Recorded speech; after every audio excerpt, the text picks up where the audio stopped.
We're here at Hilton Head. This is the payment system for pickleball courts. They have 6 courts here. They're charging $20 an hour. Of course, this is daytime, so no one's making any payments. But in evenings, this is how you turn on the lighting system. You see it through the court, all the different lighting systems. Each one of these lighting systems is tied into the XCP Vendaval electricity payment station.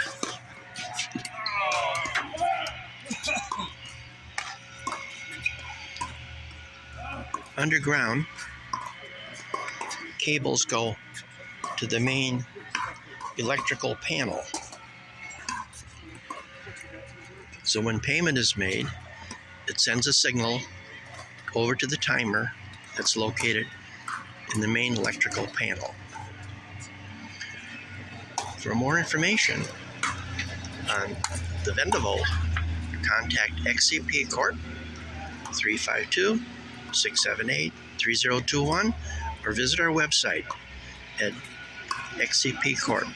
Thank you for watching this video.